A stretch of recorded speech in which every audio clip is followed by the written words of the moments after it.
जिस ट्रेन का, जिस हवाई जहाज का और जिस बस का, जिस कार का इंजन मजबूत होता है ना और ड्राइवर मजबूत होता है, तो रास्ता चाहे पहाड़ का हो, चाहे रास्ता नदियों का हो, चाहे रास्ता रेगिस्तान का हो, वो इंजन और वो ड्राइवर गाड़ी को पार करा ले जाते हैं, सवारियां कितनी ही ज्यादा क्यों ना हो। आप तो बस इस गाड़ी में संजय जी के साथ बैठे रहना, बीच स्टेशन पे उतरने की गलती मत करना। मैं ये दावे से कह सकता हूं, ये वो पायलट हैं, ये वो ड्राइवर हैं कि आपकी इस गाड़ी को मंजिल के ऊपर ले जाएंगे। क्या इन पे भरोसा करने के लिए तैयार हो? मेरे दोस्त, हर आदमी यहां पे सफलता की बात कर रहा है। जीरो से शुरुआत हुई, करोड़ों तक की बात आई, कर्जे से शुरुआत हुई और अमीरी तक की बात आई, लेकिन बात कर्जे की और अमीरी की नहीं होती है। जब एक आदमी कर्जे में होता है तो एक आदमी खुदकुशी करने का रास्ता चुनता है, और एक आदमी जब कर्जे में होता है तो वो ये सोचता है कि भगवान परीक्षा ले रहा है, फिर एक बार और मेहनत करूंगा, और वो कर्जा भी उतारता है और लोगों के सामने हीरे की तरह चमक के भी आता है। मेरे दोस्त, ऐसे ही आपके सारे सीनियर लीडरशिप को आपने देखा। राजीव सर को आपने सुना, अनिल लेखी जी को सुना, दिलीप सर अभी थोड़ी देर बाद में आपके सामने आएंगे, अशोक शाह जी को आपने सुना कि कैसे कर्जे की जिंदगी से एक बर्बाद जिंदगी को इन्होंने आबाद बना दिया, और इन्होंने साबित कर दिया, अशोक शाह जी ने, कि अगर इंसान के हौसले बुलंद है ना, तो जहां पैर मारता है वहीं पानी निकलता है। मैं कह सकता हूं कि हिंदुस्तान की सबसे किस्मत वाली टीम हो आप, हल्के में मत लेना। और मैं आपको बताऊं, मैं कभी झूठ नहीं बोलता, खासकर स्टेज से। तो सबसे किस्मत वाली टीम हो आप। क्यों हो, मैं बताता हूं। ताली बजवाने के लिए नहीं बोली ये लाइन मैंने, ये वास्तविकता है। आपके पास जितनी दमदार लीडरशिप है ना, आपके पास जितने दमदार मार्गदर्शक हैं, आपके पास जितने दमदार अपलाइन हैं, मैं कह सकता हूं ऐसे दमदार अपलाइन और ऐसे मार्गदर्शक अनिल सर जैसे, सोनू जी जैसे, राजीव सर जैसे, दिलीप सर जैसे अपलाइन अगर किसी को मिल जाए ना, उस आदमी को मैं तो बोलता हूं बस भगवान सांसें बख्शे रखे, और ये लोग आपको इस जन्म में तो गरीब मरने नहीं देंगे, ये गारंटी है। मेरा सौभाग्य है, मैं खुशकिस्मत मानता हूं अपने आप को, कितने शानदार लीडर मेरी टीम का हिस्सा है। ये मेहनत खुद करते हैं, दिन रात पसीना मार्केट में बहाते हैं, अथाह मेहनत करते हैं, अथाह परिश्रम करते हैं, और इनकी खूबी ये है कि जब ये स्टेज पे आते हैं तो अपनी सफलता का श्रेय मुझे देके चले जाते हैं। लेकिन वास्तविकता तो ये है कि ये लोग मेरे साथ आए, इसकी वजह से इनका कद तो बढ़ा ही बढ़ा, लेकिन मेरा भी तो कद बढ़ा। तो मेरी तरफ से आपको बहुत बहुत धन्यवाद सर। दोस्तों, यहां पे ऐसे कितने लोग हैं जो आज पहली बार इस प्रोग्राम का हिस्सा बनना, मतलब पहली बार मेरे से मिल रहे हैं। आप सबका बहुत बहुत धन्यवाद कि आप पहली बार मिल रहे हैं। और थोड़ा सा मैं अपने बारे में बताता हूं 2 ही मिनट में। मेरे दोस्त, आपके साथ अपने आप को कनेक्ट करने की कोशिश करता हूं, और यह बताना चाहता हूं कि दुनिया में अपॉर्चुनिटी और मौका भगवान के आशीर्वाद से मिलता है, इंसान की मेहनत से नहीं मिलता है। आज इस बात को आप अपॉर्चुनिटी समझना, आशीर्वाद समझना भगवान का, जिस भी अल्लाह गॉड वाहे गुरु को आप मानते हो, उनका परम आशीर्वाद समझना। मैं प्रॉपर राजस्थान का रहने वाला हूं। 2001 में मैं भारतीय सेना में भर्ती हुआ। 2008 में मैं उत्तर प्रदेश के मेरठ शहर के अंदर पोस्टिंग आया, जम्मू कश्मीर से। 2008 में मुझे डायरेक्ट सेलिंग इंडस्ट्री के अंदर आने का सौभाग्य प्राप्त हुआ। और मैं सौभाग्य शब्द का इस्तेमाल इसलिए करता हूं कि किस्मत वाले होते हैं वो लोग जिनको डायरेक्ट सेलिंग करने का मौका मिलता है, और बहुत बड़ी किस्मत वाले होते हैं वो लोग जिनको स्लीपलेस वेलनेस करने का मौका मिलता है। 2008 से इस इंडस्ट्री में आया, कोई बहुत बड़ी सोच लेके नहीं आया था, एक छोटी सी सोच लेके आया था, क्योंकि मुझे 8,000 रुपए उस टाइम सैलरी मिला करती थी सेना में। अगर आप में से कोई आर्मी पर्सन है, 2007, 8, 9, 10 में सर क्या सैलरी मिला करती थी? सही बोल रहा हूं मैं? 7-8 हजार रुपए, राइट? 7-8 हजार रुपए मिला करते थे। और मैंने तो ये सोच के इस बिजनेस में आया था कि 7-8 हजार की जगह अगर महीने में 8 हजार भी अलग से आ गए तो अपना गुजारा अच्छा चल जाएगा। क्योंकि पहले दिन अगर हम बोलें कि आदमी बहुत बड़ी सोच लेके आता है, नहीं लेके आता साहब, सब झूठ है। शुरुआत मैंने ये की थी, जब शुरुआत की तो मेरे पास एक 400 रुपए की साइकिल हुआ करती थी। और आपको लगेगा क्या डिफेंडर चलाने वाला आदमी 400 रुपए की साइकिल की बात कर रहा है। सर मैं आपसे जानना चाहता हूं 2008, 9, 10 में आर्मी पर्सन के पास कौन सा हेलीकॉप्टर हुआ करता था? उसकी तो साइकिल ही हेलीकॉप्टर हुआ करती थी। हाँ, 2008-9 के अंदर होता था हमारे पास हेलीकॉप्टर। आप मुझे बताइए हेलीकॉप्टर कहां चलता है, आसमान में या जमीन पे? और हमारे पास भी 400 रुपए का हेलीकॉप्टर हुआ करता था। हंसो मत, प्रूफ करूंगा। साइकिल की सबसे खास बात पता क्या है? जहां पे रोड खाली होती है वहां उसके ऊपर बैठ लो और पैडल मार के चला लो, और जहां जाम मिला हुआ है, गड्ढा आ गया, तो साइकिल को उठा के सर पे रख लो और आप कूद के आके चला के फिर साइकिल पे बैठ जाओ। कार गड्ढे को क्रॉस नहीं कर सकती, कार रेलवे लाइन को क्रॉस। आपने देखा होगा कई साइकिल वाले जब रेलवे फाटक पे फाटक बंद हो जाता है तो सर पे साइकिल रख के फाटक क्रॉस करते हैं ना। तो जब जो गाड़ी टायरों पे नहीं चल रही, हवा में चल रही है, तो क्या हुआ? तो मेरे पास साइकिल रुपये यही हेलीकॉप्टर था। और मेरठ की कोई ऐसी गली नहीं जिस गली में मैंने 400 रुपए की उस साइकिल से प्लान दिया नहीं। और दोस्त, शुरुआत करते करते कुछ समय बाद 2009 में मैंने जॉब छोड़ी। 8 साल मैंने भारतीय सेना में सर्विस देने का मुझे सौभाग्य प्राप्त हुआ है। उसके बाद मेरठ से मैं बिजनेस करने लगा। धीरे धीरे हिंदुस्तान के कोने कोने में मेरा बिजनेस फैलने लगा, विस्तार होने लगा। 2015 में हिंदुस्तान डायरेक्ट सेलिंग की सबसे शानदार कंपनी एसलीपीएस वेलनेस, जिसके बैनर के नीचे आज हम लोग बैठ के बातें कर रहे हैं, यहां पे आप ही की तरह मुझे शुरुआत करने का मौका मिला। मैंने शुरुआत की, धीरे धीरे लोग आए, मेरे साथ कारवां बनता गया। और एक ही चीज की, मैंने सबसे पहले इस कंपनी के प्रोडक्ट को इस्तेमाल करने की कोशिश की। आप में से किसी ने प्रोडक्ट इस्तेमाल किया एसलीपीएस वेलनेस का? सबने एक आवाज में बताइए। अब या तो ना बोलना या सच बोलना, लेकिन भगवान कसम सच बोलना, झूठ मत बोलना। एसलीपीएस वेलनेस के प्रोडक्ट का रिजल्ट आता है कि नहीं आता? झूठ मत बोलना, झूठ बोलोगे तो कोवा काटेगा। एसलीपीएस वेलनेस के प्रोडक्ट का रिजल्ट आता है कि नहीं आता? मैंने भी यूज किया, मुझे भी प्रोडक्ट का रिजल्ट, आपको भी प्रोडक्ट का रिजल्ट आया। और जब मेरे को रिजल्ट आया तो मैंने काम करने की सोची, और जब आपको प्रोडक्ट का रिजल्ट आया तो आपने भी काम करने की सोची। यस या नो? फिर जैसे ही मैंने किसी को प्लान दिया, किसी ने हाँ भरी, मैंने 100 एसपी आया तो मेरा पहला चेक, मैंने जैसे ही 300 एसपी का बिजनेस हुआ तो मेरा पहला चेक 2500 का आया, मैचिंग का 1000 रुपये आया। जब आप दोनों साइड मैचिंग करते हैं तो आपका पहला चेक कितने का आता है? जोर से बोलो। मेरा कितने का आया?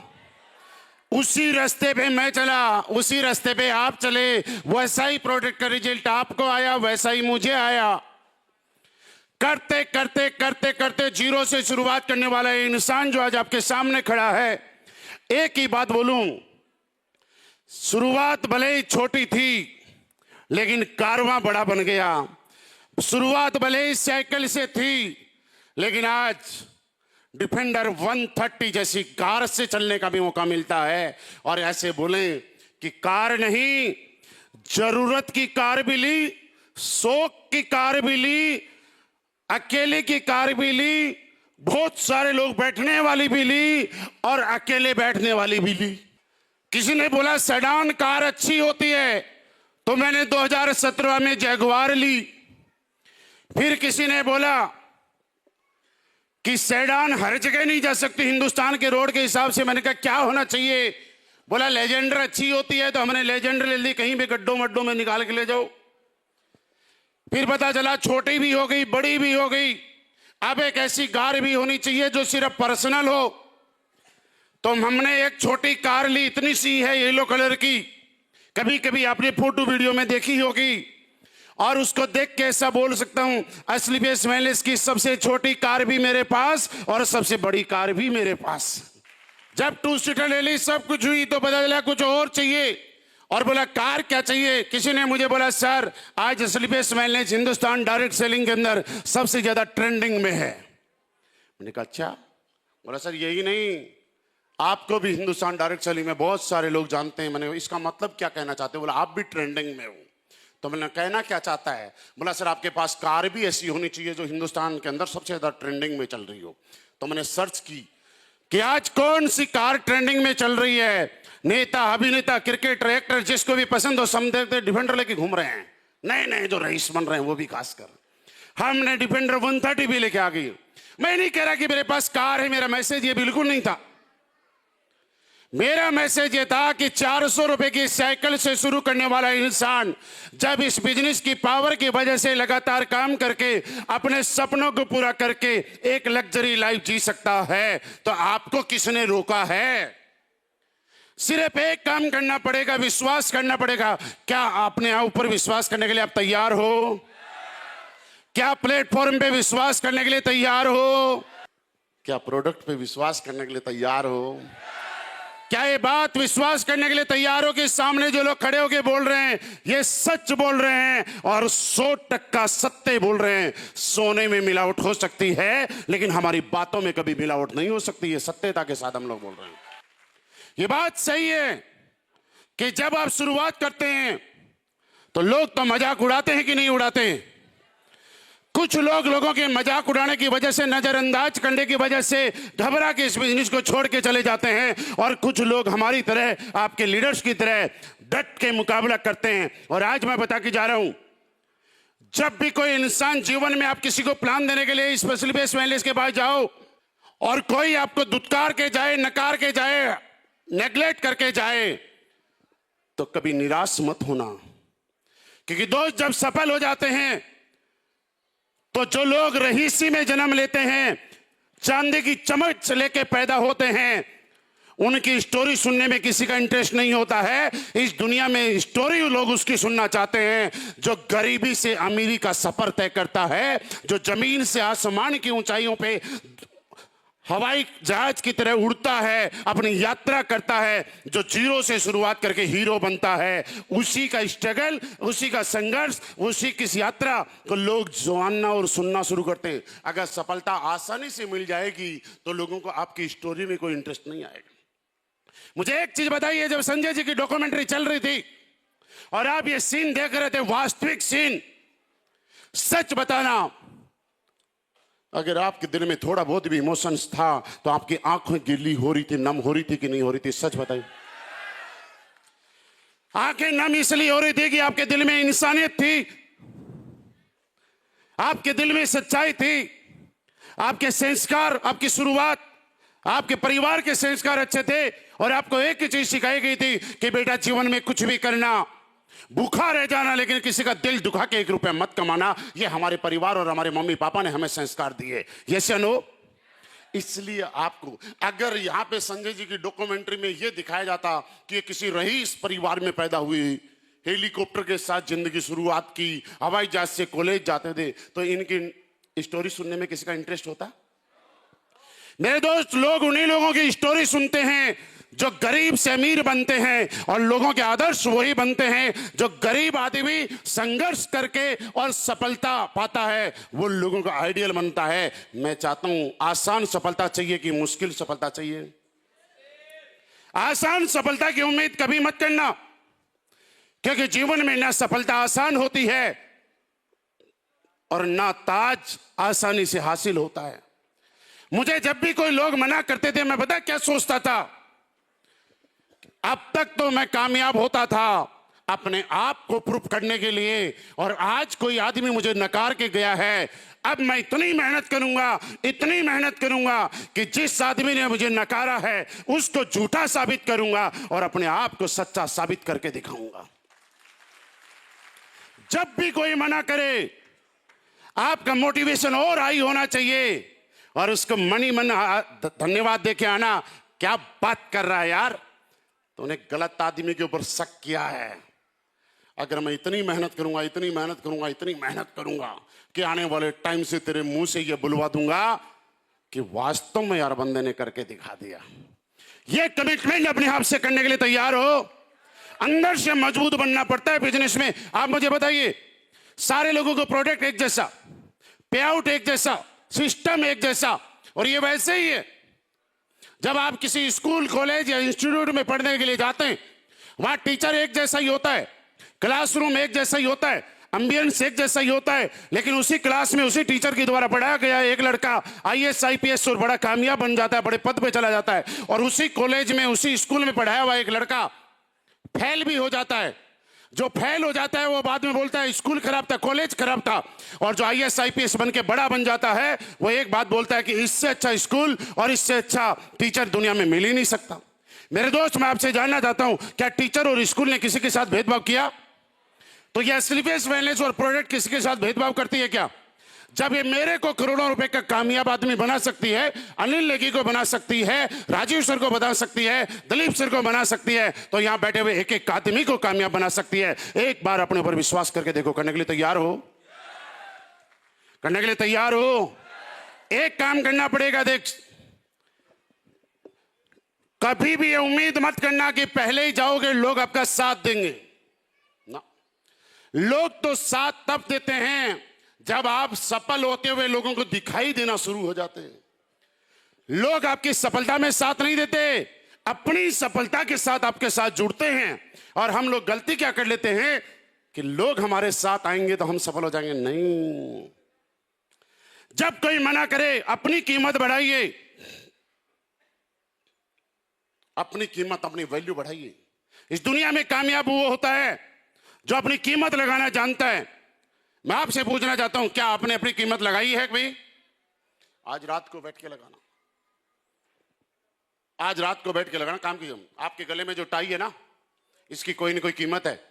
आपके हाथ में जो घड़ी है, इसकी कीमत है। आपने गॉगल्स आपके पास हैं तो उसकी कीमत है। आपके हाथ में जो मोबाइल है उसकी कीमत है।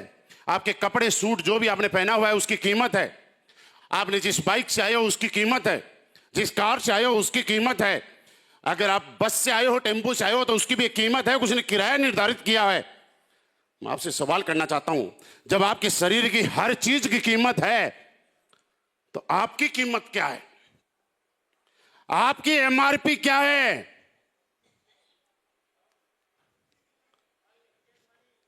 अभी तक हमने अपनी कीमत नहीं लगाई। हर कीमत वाली चीज को खरीदने वाला इंसान अपनी कीमत कभी नहीं लगाता, लेकिन जिस दिन आदमी अपनी कीमत लगा लेता है उसको कामयाब होने से कोई नहीं रोक पाता। एक बार अपनी कीमत लगाओ। भले ही आए इस दुनिया में गरीब थे, क्या फर्क पड़ता है? गरीब घर में पैदा हुए हैं। हमारे मम्मी पापा को स्लीपलेस वेलनेस जैसा कोई प्लेटफॉर्म नहीं मिला। उस समय स्लीपलेस वेलनेस डायरेक्ट सेलिंग नहीं हुआ करती थी। और मम्मी पापा को धन्यवाद देना कि मेरे मम्मी पापा, बहुत बहुत धन्यवाद, आपने गरीब घर में पैदा किया। अब मैं इतनी मेहनत करूंगा कि आने वाले टाइम में अपना नाम भी बड़ा करूंगा और आपका नाम भी बड़ा करूंगा। क्या लोगों के तानों से टूटोगे तो नहीं? यहां पे कुछ लीडर्स हमारे बता रहे थे कि शुरू शुरू में लोग ऐसा बोला करते थे। ज्योति मैडम बता रहे थे कि शुरू शुरू में मेरे गांव वाले ऐसे बोला करते थे। मेरे दोस्त, आप कुछ करो या ना करो, लोगों का काम है कहना। लोग तो जब 2 रुपए कमा लोगे, पहले जो लोग कहेंगे, और जब 2 रुपए कमा के कामयाब हो जाओगे तो लोग जलेंगे। क्यों मैडम, ऐसा ही होता है? आपके पड़ोसी गांव वाले ऐसे ही करते होंगे? होता है कि नहीं होता? तो जब अगर कोई आदमी आपसे जलता है तो दुनिया को जलने दो, ये भी तो आपकी सफलता है। अगर कोई किसी से जलता नहीं है तो उसके पास कैसी सफलता? जब कोई इंसान जले तो पता लगाओ आपसे क्यों जल रहा है, और वो जो जिस बात से जल रहा है वही पेट्रोल डालो। अगर लगता है कि कार से जल रहा है तो और बड़ी लो। अगर लगता है कि आपके चेक से जल रहा है तो और बड़ा बनाओ। अगर आपके गोवा जाने से जल रहा है तो स्विट्जरलैंड जाओ। आपके स्विट्जरलैंड जाने से जल रहा है तो महीने महीने के लिए जाओ, लेकिन उसको तब तक जलाओ जब तक वो फायर ब्रिगेड की गाड़ी नहीं बुला लेता है। और ये आग ऐसी लगाओ जलाने वालों के अंदर जो फायर ब्रिगेड भी बुझा ना पाए। समझ सकते हो? हमें भी तो लोग बोलते हैं, आपको लगता नहीं कि हमें बोलते हैं? मैं आपको सच सच बताऊं, देखो, आप मुझे बताइए, मैंने कम पैसे कमाए हैं क्या? सारे बोलो ठीक ठाक ही कमाए होंगे। कामयाब कम हुए हैं क्या? हिंदुस्तान के कोने कोने में लोग जानते हैं। और हमारे परिवार, रिश्तेदार और समाज के लोग पता है क्या बोलते हैं? बताऊं आपको, आप सच सच। पहले तो बोलते थे ऐसे ही है। मैंने डिजायर ली तो कुछ गांव वालों ने बुलेरो ले ली। बराबर तो आ गई। फिर मैंने 20 लाख की दूसरी कार ली, तो होंडा सिटी वगैरह से दौड़ लगाने की कोशिश की। फिर जब लेजेंडर थी तो फॉर्च्यूनर भी कोई एक आध ने ली, और हमने सारा रोग ही काट दिया। अब ले लो। और अब पता है क्या बोलते हैं, क्या हो गया तो पैसे कमा लिए तो समाज से तो दूर हो ही गए। समाज में ही जिसका आना जाना नहीं होता उसको पैसे कमाने का क्या फायदा। अभी सुनता हूं ये बातें मैं। अरे उनको कौन बताए कि तुम्हारे समाज में 10 20 50 लोग हैं, मेरे समाज में तो लखनऊ के नवाब हैं। मैं तो हिंदुस्तान के जिस शहर में जाता हूं वहां मेरा समाज बसता है। मुझे ये समाज चाहिए, मुझे छोटा सा समाज में स्वीकार नहीं है यार। अरे मेरे समाज के रूप में मेरे पास जो समुंदर है, तो मैं एक छोटा सा नाला क्यों चाहूं। मेरे समाज में तो इतने प्यारे प्यारे लोग हैं, तो मैं छोटे इसकी समाज की टेंशन करूं साहब। बस एक करना, बनना है ना, बनना है ना, कुछ बड़ा बनना है तो एक कमिटमेंट करो, अपने आप को आग लगाओ अंदर से कि जो भी आदमी नजरअंदाज करेगा वो जीवन भर पछताएगा कि किसी हीरे को खो दिया। अपना बनना है तो वक्त की तरह बनना। अगर एक बार किसी ने इग्नोर कर लिया तो दोबारा कोई हासिल नहीं कर सकता। वैसे ही बनना कि एक बार आपको रिजेक्ट कर दिया तो दोबारा उस रूप में कभी आपको देख नहीं सकता। अगर बाइक के रूप में देखा है तो आपको मर्सिडीज के रूप में ही देख पाएगा। क्योंकि सफलता तब मिलती है जब आप सफलता के लिए तड़पते हैं। सफलता उस आदमी को मिलती है जो सफलता का भूखा होता है। मैं आपसे पूछना चाहता हूं, सबसे अच्छा खाना क्या होता है? कोई भी बताएगा अपने हिसाब से? सबसे अच्छा खाना क्या है? दाल चावल, दाल रोटी, राजमा, राइट? नहीं, सब झूठ है। सबसे अच्छा खाना इस बात पर निर्भर करता है कि आपकी भूख कैसी है। अच्छा बेड इस बात पर निर्धारित करता है कि नींद कैसी है। अगर नींद अच्छी नहीं है तो 5 स्टार के बेड पे भी आदमी करवटें बदलता है।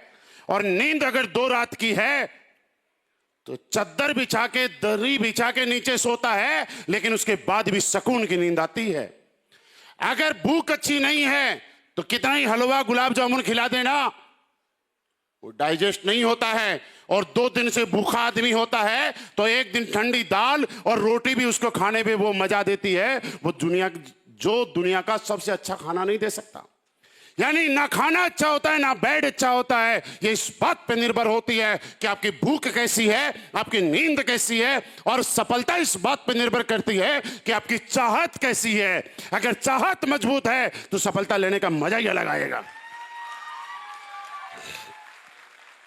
आपके लीडरों ने कभी एक छोटी सी कहानी सुनाई होगी, आपने सुनी भी होगी, एक कुत्ते और खरगोश की। कभी कभी हो सकता है किसी ने सुना हो। एक कुत्ता अपनी भूख मिटाने के लिए खरगोश के पीछे भागता है और खरगोश आगे जाके बिल में घुस गया। और कुत्ता जब खरगोश को पकड़ नहीं पाया तो बिल के बाहर खड़ा हो गया और खरगोश ने पलटी मार के कुत्ते को बोलता, आजा आजा। अब कुत्ता तो बिल में घुस नहीं सकता, तो कुछ समय के बाद इंतजार किया कि बाहर आएगा। जब बाहर नहीं आया तो उससे पूछा, देख खरगोश, मैं तेरे से तेज दौड़ सकता हूं, मेरे पैर तेरे से बड़े हैं, लेकिन मैं तेरे को पकड़ क्यों नहीं पाया? तो खरगोश ने एक बड़ा शानदार जवाब दिया जो हम सबको लिए लागू होता है। खरगोश ने बोला, तू अपनी भूख मिटाने के लिए दौड़ रहा था और मैं अपनी जिंदगी बचाने के लिए दौड़ रहा था। अगर आज तू मुझे पकड़ लेता, आज अगर मैं कोई भी ढिलाई बरतता और आज मैं स्लो दौड़ता और कोई भी लापरवाही करता और तूने मेरा शिकार कर लिया होता, तो मेरे जीवन जीने के सारे ऑप्शंस आज ही खत्म हो चुके होते। लेकिन तेरे पास मौका था, इसलिए तूने पूरी ताकत नहीं लगाई। तेरे पास मौका था, तूने पूरी ताकत नहीं लगाई, क्योंकि मैं नहीं तो तुझे भूख मिटाने के लिए कोई और सही। मेरे दोस्त, इस कहानी से शिक्षा ये मिलती है कि सफलता आपको तब मिलती है जब आप सब कुछ दांव पे लगा देते हैं और सफलता के अलावा कोई दूसरा आपके पास ऑप्शन नहीं होता है। संजय जी को सफलता इसलिए मिली, इनका परिवार कंडीशन, घर परिवार आपने सब देखा, और इस डॉक्यूमेंट्री को देखने के बाद आपको एक चीज समझ में आई, राजीव सर को सफलता इसलिए मिली, इनकी कहानी सुनने के बाद सफलता आई कि इनके पास सफल होने के अलावा कोई और ऑप्शन नहीं था। जब एक इंसान करो या मरो वाली कंडीशन में चला जाता है तो सफलता आपके पैरों में आती है। मैं जब इस लिपेश वेलनेस में आया, मैंने इस बिजनेस को शुरुआत किया, मैं नौकरी छोड़ चुका था, रहता उत्तर प्रदेश में था, रहने वाला राजस्थान का। मेरे पास पानी पीने के लिए भी कहीं दूसरी जगह से इनकम आने का स्रोत नहीं था, सब बंद था। एक ही स्रोत था कि जिंदगी में अगर जिंदा रहना है और बच के रहना है, अगर मुझे चेक नहीं आएगा तो मैं जिंदा नहीं रह पाऊंगा। मैं उस खरगोश की तरह था कि मेरे पास कोई ऑप्शंस नहीं था। मेरे दोस्त, जीवन में जिस दिन आपके पास सारे ऑप्शन खत्म हो जाते हैं और एक ही ऑप्शन बचता है, वही ऑप्शन आपको कामयाब बनाता है। क्या ये एक ही ऑप्शन आप रखने के लिए तैयार हो? रखने के लिए तैयार हो? मैंने ऐसे ही तो किया, हमारे साथ के लोगों ने ऐसे ही तो किया। और मेरा इतने जानने वाले लोग नहीं थे हिंदुस्तान में। आप सारे लोग फेसबुक चलाते हैं, इंस्टाग्राम चलाते हैं। आज मैं बताऊं कि मेरे बिजनेस में सबसे बड़ा रोल अगर किसी आदमी का रहा है, किसी एक्टिविटी का रहा है, किसी चीज का रहा है, तो वो है फेसबुक और इंस्टाग्राम। मुझे फेसबुक इंस्टाग्राम में इतना बिजनेस दिया जितना इसके मालिक को भी नहीं दिया होगा। सच बता रहा हूं, अगर फेसबुक ना होती तो दिलीप चौबे जी मेरी टीम में क्राउन डायमंड नहीं होते। अगर फेसबुक ना होती तो राजीव सर मेरी टीम में क्राउन डायमंड नहीं होते। अगर फेसबुक ना होती तो अनिल सर मेरी टीम में रॉयल डायमंड नहीं होते। अगर फेसबुक ना होती तो संजय जी मेरी टीम में ब्लैक डायमंड नहीं होते। और जब ये नहीं होते तो मैं भी क्राउन एम्बेसडर नहीं होता। मुद्दा इस बात से ये है दोस्त, हर इंसान के पास परिस्थितियां स्थितियां एक जैसी हैं। आप किस चीज को कैसे संभालते हैं, किस चीज को किस अनुरूप से मोड़ते हैं, अपॉर्चुनिटी, समस्या को अपॉर्चुनिटी के रूप में कन्वर्ट करते हैं या अपॉर्चुनिटी को समस्या के रूप में लेते हैं, ये तो आपके हाथ में है। आपने सुना होगा आपके बनारस में एक यूनिवर्सिटी है, BHU, सुना ना, बनारस हिंदू यूनिवर्सिटी। और वहां के जो पंडित मदन मोहन मालवीय जी, जिन्होंने उसकी स्थापना की, BHU की, उनकी कहानी कई बार आपने सुनी होगी कि जब वो BHU का स्थापना कर रहे थे और उसको बनवा रहे थे, तब वो चंदा इकट्ठा करने के लिए देश के कोने कोने में भ्रमण कर रहे थे। और भ्रमण करते हुए सीरीज में उस टाइम के सबसे रईस लोगों में नाम शुमार होता था हैदराबाद के निजाम का। और हैदराबाद के निजाम के पास चंदा मांगने के लिए गए, और जैसे ही उन्होंने बनारस हिंदू यूनिवर्सिटी के लिए हैदराबाद के निजाम से चंदा मांगा तो उनको गुस्सा आया कि भैया तुम्हारी यूनिवर्सिटी के लिए हम चंदा क्यों दे। और गुस्से में निजाम ने अपना जूता निकाला और पंडित मदन मोहन मालवीय जी की तरह फेंका। और जैसे ही फेंका तो उन्होंने परिस्थितियों को अपने अनुसार ढाला, वो जूता उठाया वहां से और जूता उठा के हैदराबाद के बाजार में जाके बैठ गए और जोर जोर से आवाज लगाने लग गए, निजाम का जूता नीलाम हो रहा है, निजाम का जूता नीलाम हो रहा है, निजाम का जूता नीलाम हो रहा है। और लोग बोली लगाने लग गए। जैसे ये बोली लगी तो किसी ने निजाम को बताया, साहब आपका जूता बीच बाजार में नीलाम हो रहा है, और आपका जूता नीलाम नहीं हो रहा है, आपकी इज्जत नीलाम हो रही है। और निजाम ने सोचा ये तो बड़ा गड़बड़ काम हो गया, मुझसे गलती हो गई। और उन्होंने फटाफट अपने लोगों को बोला कि जो भी कीमत लगानी हो लगाओ, लेकिन जूता लेके आओ, क्योंकि जूता नहीं मेरी इज्जत नीलाम हो रही है। और जब ये सारी चीजें की तो उनका किसी बंदा गया और वहां से जूता लेके आया। और जूता लेने के बाद उनको पंडित मदन मोहन मालवीय जी को अपने दरबार में बुलाया उन्होंने, निजाम साहब ने, और उन्होंने अपनी गलती का एहसास भी किया और बनारस हिंदू यूनिवर्सिटी के लिए भरपूर चंदा भी दिया। मेरे दोस्त, इस बात से यह सीख मिलती है कि परिस्थितियां आपके कैसी हैं इस बात से निर्भर यह नहीं करता कि खराब है या सही है। परिस्थितियां खराब तब होती हैं जब आपको संभालना नहीं आता है, हैंडल करना नहीं आता है। परिस्थितियां कितनी खराब क्यों ना हो, अगर आपको संभालना आता है तो खराब से खराब परिस्थिति भी कामयाबी बन जाती है। और परिस्थितियां कितनी अच्छी क्यों ना हो, अगर आप उनको कंट्रोल नहीं करते हैं तो अच्छी चीजें भी खराब हो जाती हैं। और इसका साक्षात एग्जाम्पल, खराब परिस्थितियों को कामयाबी में बदलने का एग्जाम्पल आज संजय जी ने आपको देके दिखा दिया है। एक चीज सोचिए, परिस्थिति आपके ऊपर हावी नहीं होनी चाहिए, और हमारे ऊपर भी नहीं हुई। हम भी पिछले 7 दिन से डेली मीटिंग कर रहा हूं, आज भी यहां बोल रहा हूं, कल भी यहीं था, उससे पहले आगरा में था। अभी आपने भी ये सोच रहे होंगे कि अभी तो दिलीप सर को आना था, मैं कैसे आ गया। और मैं कभी स्टेज पे आके घड़ी भी बार बार नहीं देख रहा हूं, लेकिन आज देख रहा हूं, क्योंकि अभी मेरी फ्लाइट है जयपुर की। मेरे दोस्त, ये परिस्थितियां ये बताती हैं कि मेरी जयपुर की फ्लाइट है, कि मेरा काम है ना, तो मैं ये नहीं कह सकता कि मैं लखनऊ के प्रोग्राम में नहीं आऊंगा, मुझे उसका समाधान निकालना आना चाहिए। कोई बात नहीं, जयपुर की फ्लाइट है, लखनऊ का प्रोग्राम मिस नहीं करूंगा, थोड़ा सा चेंज करूंगा। हर बार चौबे जी पहले आते हैं, आज मेरे बाद आएंगे। और बाद इसलिए आएंगे ताकि इनको एहसास हो जाए क्राउन एम्बेसडर के बाद में आया हूं, तो मेरे को ब्रांड एम्बेसडर बनने से दुनिया की कोई ताकत रोक नहीं पाएगी। अब यहां बैठे बैठे 2 चीज सुन सकते हैं। पहले तो ये सोच सकते हैं मेरी नंबर पे सर कैसे आ गए, ये होगी समस्या। और ये क्या सोचते हैं मैं बताता हूं, ये ऐसे सोचते हैं कि आज मुझे क्राउन एम्बेसडर के बाद आने का मौका मिलेगा, इसका मतलब मैं कन्फर्म ब्रांड एम्बेसडर हूं। परिस्थितियां कैसी भी हो, उनको अपने अंदर अनुरूप ढालिए दोस्तों, यही काम करके, अपने ऊपर विश्वास करके। और आज मैं आपको बताऊं कि दुनिया में इस लेवल तक हम लोग पहुंच पाए। आज हिंदुस्तान के कोने कोने में असली पेस वेलनेस का साथ है, आपके साथ। जहां भी आपको कामयाबी की जरूरत पड़े, मैं हर पल आपका साथ देने के लिए तैयार हूं। आपकी सक्सेस के लिए मैं पल पल आपका साथ देने के लिए तैयार हूं। मुझे कतई घमंड नहीं है कि मैंने करोड़ों रुपए कमाए और इतने बड़े लेवल पे आया। मुझे घमंड इस बात का है कि आपके घर में काम होगा, लेकिन उसके बाद भी आप मुझसे मुलाकात करने आए। क्योंकि इंसान बड़ा वो नहीं होता जिसके पास पैसे ज्यादा होते हैं, इंसान तो बड़ा वो होता है जो पैसे के साथ साथ अच्छे लोगों को भी कमाना जानता है। और मुझे लगता है मैंने पैसे बहुत नहीं कमाए, लेकिन हां, इसमें कोई डाउट भी नहीं है, हिंदुस्तान में लोग जितने लोगों ने कमाए ना, उससे सबसे ज्यादा लोग हमने कमाए यार। यहां पे जब गाड़ियों के नंबर की बात आ रही थी, यहां पे भी मैडम बोल रही थी गाड़ी का नंबर भी ब्रांड है, तो आज असली बेस वेलनेस के अंदर आप लोग गाड़ी लेने से ज्यादा तो इस बात में सोचते हैं यार ये नंबर मिल जाए तो क्या होगा, सोचते हैं ना। अपने आप में हर चीज, प्रोडक्ट ब्रांड, कंपनी ब्रांड, आप ब्रांड, आपके अपलाइन ब्रांड, गाड़ी ब्रांड। और यही कह सकता हूं दोस्त, पूरी ताकत लगाना। टारगेट कहां का चल रहा है, पूरी ताकत लगाना मुझसे मिलने। आज मैं आपसे मिलने लखनऊ आया हूं, थोड़ी ताकत लगाना।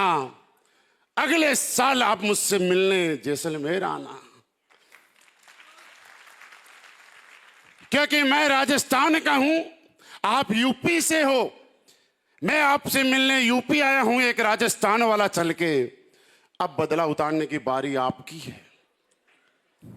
आप फिर यूपी वाले मेहनत करेंगे और मेरे राजस्थान में मैं आपका स्वागत करूंगा। आज आपने इतना सम्मान दिया तो हम भी देंगे ना। तो दोस्त, आज आपके साथ बात करके मुझे रियली बहुत अच्छा लगा। मैं ये कह सकता हूं, एक ही लाइन अगर बोले ना कि पूरे जग में हम घूम के आ गए, लेकिन आपसे अच्छा हमें कोई नहीं मिला।